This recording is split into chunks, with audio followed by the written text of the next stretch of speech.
నమస్తే, welcome to మనం TV. మనం ఉన్నది మన కోసం. నేను వలి. నా ఆఫీస్ టైం అయిపోయిందండి.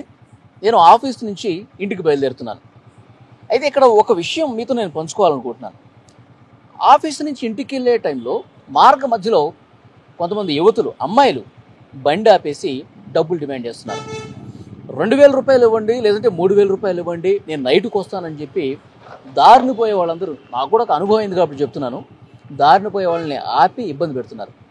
ఇవాళ వాళ్ళకి సంబంధించి వాళ్ళు అసలు ఎందుకు అట్లా నిలబడుతున్నారు, ఎందుకు ఆ వ్యభిచార రొంపిలోకి దిగాల్సిన పరిస్థితి వచ్చింది, వాళ్ళ ఇబ్బందులు ఏంటి, వాళ్ళ అసలు బాధలు ఏంటి, దీని మీద ఒక వీడియో చేయాలనిపించింది.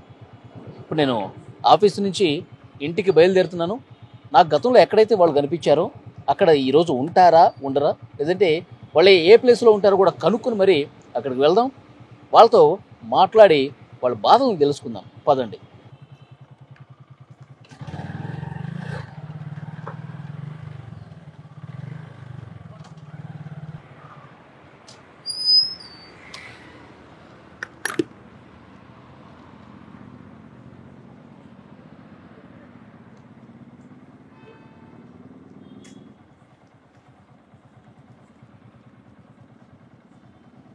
నాకు రోజు ఇక్కడే కనిపించేదండి. ఒకళ్ళు కాదు, 2-3 కనిపించేవాళ్ళు ఇక్కడ. ఇవాళ మాత్రం లేరు. ఓ పని చేద్దాం, ఇంకొక రూట్లో కూడా ఉంటారు, అక్కడ కూడా ఒకసారి ఎత్తుదాం.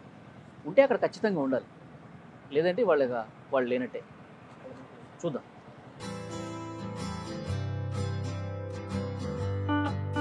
ఇదిగో ఇక్కడ కనిపించింది. వెళ్తాను, నన్ను ఆపుతుందేమో చూద్దాం. ఆమె ఏం చెప్తుంది, ఏం మాట్లాడుతుందో చూద్దాం.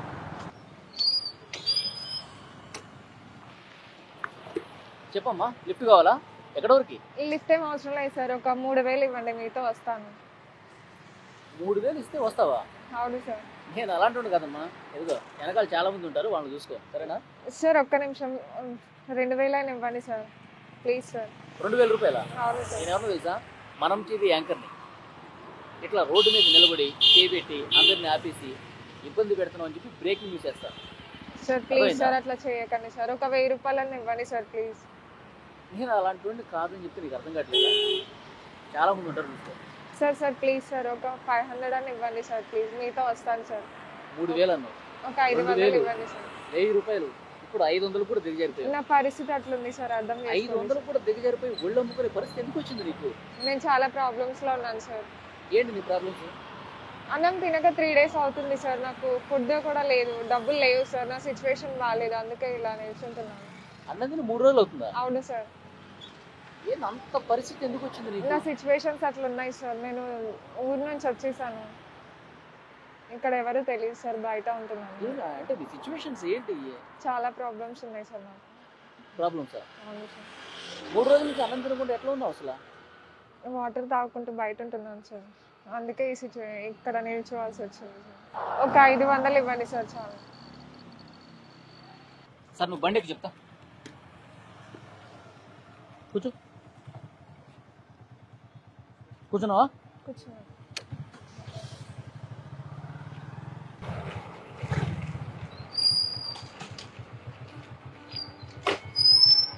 ఇదిగో రెస్టారెంట్ వచ్చింది.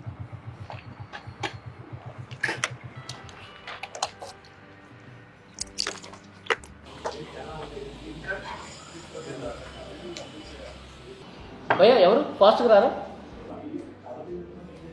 ఏముందమ్మా, ఏంటి స్పెషల్ ఇక్కడ? ఒక్క నిమిషం. చికెన్ తింటావా, మటన్ తింటావా? కాదు, నువ్వు రెగ్యులర్గా ఇష్టంగా ఏం తింటావు, చికెనా మటనా? ఓకే, ఒక ప్లేట్ చికెన్ బిర్యానీ ఫాస్ట్గా తీసుకురండి. వచ్చేసిందా? పెట్టండి. నాకొద్దు, అక్కడ పెట్టండి. నాకు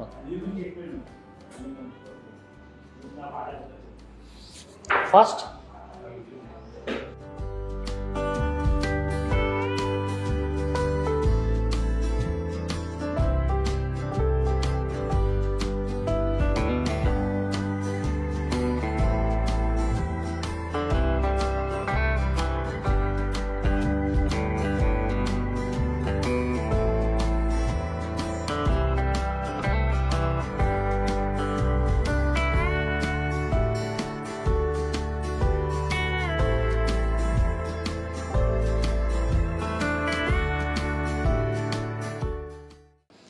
అరే ఏం చూస్తున్నావు? ఆకలితో ఉన్నావు కదా, తిను.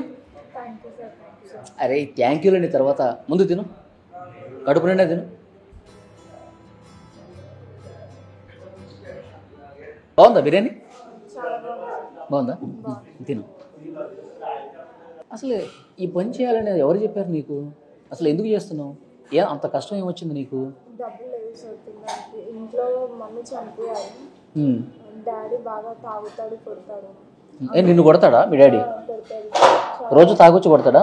తాగొచ్చి కొడతాడు. అందుకే అక్కడ నుంచి ఊర్లో నుంచి ఇక్కడికి వచ్చేసాను. ఊరు నుంచి హైదరాబాద్ వచ్చేసావు. హైదరాబాద్ వచ్చేసాను. ఇక్కడ ఎవరున్నారు నీకు తెలిసిన వాళ్ళు? ఇక్కడ ఎవరు లేరు సార్. ఎవరు లేరా? ఎవరు లేరు. మరి ఎక్కడ ఉంటున్నావు మరి? హాస్టల్లో ఉంటున్నాను సార్. హాస్టల్లో ఉంటున్నావు. మరి ఇక్కడ ఇట్లా నిలబడమని ఎవరు చెప్పారు నీకు? కొందరు చెప్పారు సార్, ఇట్లా నుంచి డబ్బులు వస్తాయని చెప్పారు. అంటే ఏదైనా పని చేసుకోవచ్చు కదా, ఎందుకు నిలబడాలి? అంటే జాబ్ కానీ వెళ్ళాను సార్. వెళ్తే వాళ్ళు ఇదే అడిగారు, అంటే నాతో రమ్మని అట్లా అడిగారు. అందుకే ఇదే పని చేసుకుంటూ ఉంటున్నాను. అంటే ఎక్కడికి వెళ్ళినా ఇట్లాంటి టార్చర్ ఉందా? ఇట్లాంటి టార్చర్ ఉంది సార్. నేను బయట జాబ్ కూడా చేయలేను. అంటే లేడీస్కి ఫెసిలిటీస్ ఉంటాయి సార్. ఎక్కడికి వెళ్ళినా ఇదే అంటున్నారు కాబట్టి ఇదే జాబ్ ఇదే చేస్తున్నాను. ఇప్పుడు నువ్వు ఇక్కడ నిలబడుతున్నావు కదా రోడ్డు మీద, ఏమంటారు నీతో? ఏం మాట్లాడతారు? అంటే మాట్లాడడం బాగానే మాట్లాడతారు సార్. అంటే ఇట్లా డబ్బులు మాట్లాడుకొని తీసుకెళ్తారు. తీసుకెళ్ళిన తర్వాత చాలా టార్చర్ చేస్తారు. కొందరు డబ్బులు ఇస్తారు, కొందరు ఇవ్వరు. అంటే టార్చర్ అంటే ఏంది?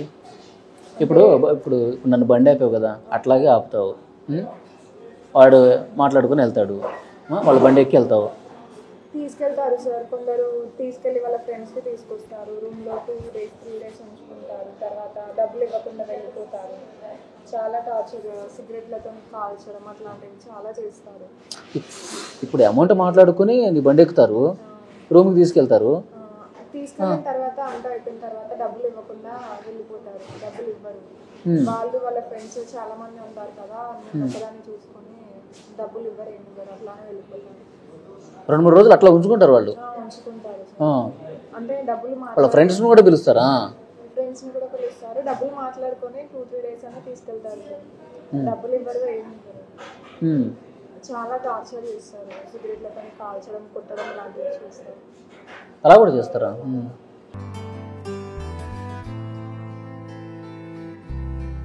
పీసులు నువ్వు పీసులు తింటలేదు. ఇదిగో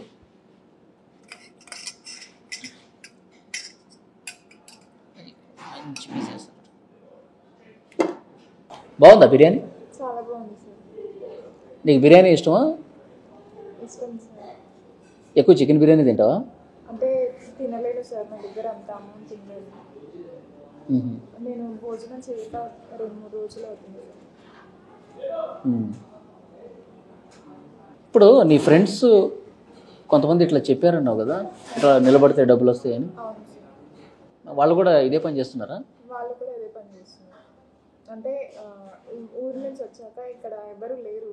అంటే రాత్రి పూట బయట నిల్చుంటే వాళ్ళు కనిపించారు. వాళ్ళే అన్నారు, ఇలా నిల్చుంటే డబ్బులు వస్తాయి. అంటే వాళ్ళ లైఫ్ కూడా ఇలాగే ఉందా? వాళ్ళు కూడా ఇట్లాగే ఇబ్బందులు పడుతున్నారా? అందరూ ఇబ్బందులు ఉన్న వాళ్ళే ఇలా వస్తారు కదా. ఇప్పుడు రూమ్కి తీసుకెళ్ళి టార్చర్ పెడుతున్నారు, వాడుకొని కూడా. ఎవరికి సరిగ్గా ఈ ఫీల్డ్లో ఉన్న వాళ్ళకి ఎవరికి సరిగ్గా డబ్బులు ఇవ్వరు సార్. అందరికీ అట్లానే చేస్తారు. టార్చర్ బాగా చేస్తారు. అంటే ఒక 10 మందిలో ఒకరిద్దరు ఇస్తారు డబ్బులు, అంటే ఎవరు ఇవ్వరు. ఇప్పుడు నీకు నెల మొత్తం ఇట్లా నిలబడితే ఎంత వస్తాయి?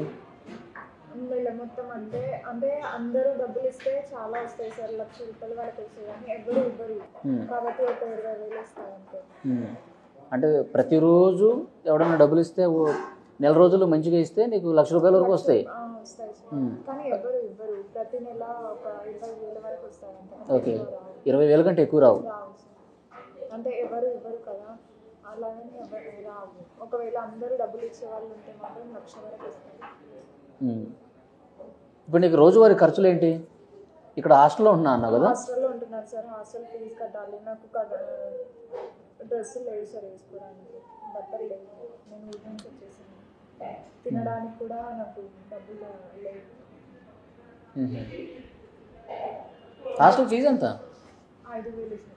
5,000 హాస్టల్కి. అవును సార్. బట్టలు కూడా లేవా? బట్టలు కూడా లేవు సార్. నేను అలాగే డాడీ కొడుతున్నారని అట్లానే వచ్చేసాను ఇంటి నుంచి. ఇక్కడ వేసుకోవడానికి బట్టలు లేవు, తినడానికి కూడా లేక ఈ పని చేస్తున్నాను. సరే తిను, ఫాస్ట్గా తిను. ఆకలితో ఉన్నావు, ఏదో మొహమాటంతో తింటున్నట్టు అనిపిస్తుంది నాకు మనస్ఫూర్తిగా. లేదు సార్, ఆకలేదు. కడుపు నిండా తిను, మొహమాటం ఏం లేదు. కావాలంటే ఇంకో బిర్యానీ తెప్పిద్దాం. Okay sir.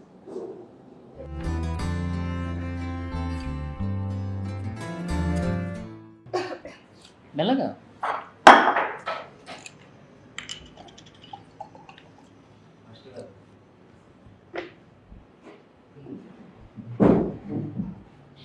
కారం ఉందా? బిర్యానీ ఉందా? ఎక్కువ స్పైసీ ఉందా? ఆకలి అవుతుంది సార్, చాలా రోజుల తర్వాత. ఓకే,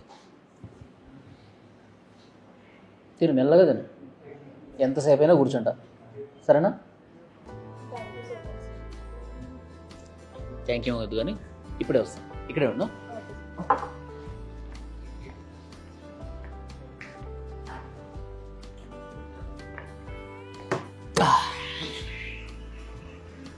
ఇప్పుడు నువ్వు రోడ్డు మీద నిలబడి నెలంతా కష్టపడితే ఎంత వస్తుంది అన్నో? 20,000 వస్తాను సార్. 20,000 రూపీస్ వస్తుంది. అవును సార్. కానీ ఎంతో టార్చర్ అనుభవించాలి.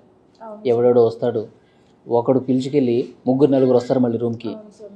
ఈ టార్చర్ అంతా 2-3 రోజులు తీసుకెళ్తారు సార్, డబ్బులు ఇవ్వరు. ఈ టార్చర్ అంతా నువ్వు అనుభవించావు కదా. అవును సార్, కొడతారు, సిగరెట్. ఓకే, నీకు 20,000 రూపీస్ వస్తాయి అన్నావు. ఇవి 30,000 రూపాయలు. నేను ఇంతకుముందు ఏటీఎం నుంచి డ్రా చేశాను నా అవసరం కోసం. ఈ 30,000 రూపాయలు నీకు ఇస్తాను. రోడ్డు మీద అసలు నిలబడొద్దు, ఎవరితోనూ వెళ్ళొద్దు, ఈ టార్చర్ అసలే వద్దు. అర్థమైందా? ఈ 30,000 రూపాయలను నీ ఖర్చుల కోసం ఈ మంత్ నువ్వు వాడుకో. ఆలోచించు, ఈ మంత్ అసలు ఇక రోడ్డు మీద నిలబడే వద్దు, ఏ పని చేయొద్దు, కేవలం ఫోకస్ పెట్టు. నేనే పని చేయగలను, నేనేం నేర్చుకుంటే బాగుంటుంది, ఈ పని చేయకుండా నా జీవితాన్ని నేను సాఫీగా ఎలా ముందుకు తీసుకెళ్ళాలి, కేవలం దీని మీద ఆలోచించు. అందుకోసం ఈ నెల నువ్వు రోడ్డు మీద నిలబడవు కదా, ఈ నెల పని ఏం చేయవు కదా, అందుకు ఖర్చుల కోసం ఈ 30,000 రూపాయలు నేను నీకు ఇస్తున్నాను. పర్లేదు సార్. ఏంటి పర్లేదు? పర్లేదు సార్, వద్దు. తీసుకో, నేను చెప్తున్నాను కదా. పట్టు, ఈ 30,000 రూపాయలు నేను ఇస్తున్నాను కదా. Thank you so much sir. Thank you so much. ఇంతవరకు ఎవరు హెల్ప్ చేయలేదు సార్. నా వాళ్ళు నన్ను చూసి అలాగే వెళ్ళిపోయారు. చాలా తీసుకెళ్ళి పని చేయించుకోవడం మరి చాలా టార్చర్ చేశారు, కొట్టారు. కానీ మీరెవరో కూడా తెలియదు, కడుపు నిండా భోజనం చేయించి డబ్బులు ఇస్తున్నారు. Thank you so much sir. నేను గతంలో కూడా చాలాసార్లు అట్లా రోడ్డు మీద వెళ్ళేటప్పుడు చూశాను. కానీ మాట్లాడాలి అనిపించింది. అంటే ఇలా నిలబడకూడదు, ఇది కరెక్ట్ కాదు, ఇది చాలా తప్పు, ఇది చెప్దాం అనిపించింది.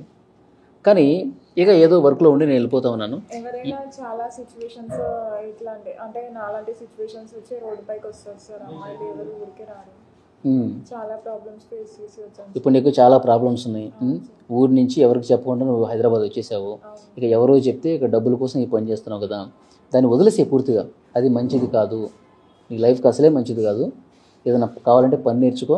లేదంటే చాలామంది షాపింగ్ మాల్స్లో అక్కడిక్కడ పని చేసుకుంటున్నారు కదా, కష్టపడి పని చేస్తే డబ్బు వస్తుంది. ఇట్లా ఒళ్ళ ముక్కుని పని చేయకూడదు. అర్థమైందా?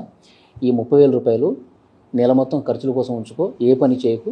ఫుల్గా నీ వర్క్ మీద, నీ ఫ్యూచర్ మీద కాన్సన్ట్రేట్ చేయి, సరేనా? మళ్ళీ ఇక్కడ రోడ్డు మీద నిలబడద్దు. చాలా థ్యాంక్స్ సార్. ఓకే, హ్యాపీనా? ఇప్పుడు ఆకలి అయితే తీరింది కదా? ఆకలి తీరింది సార్.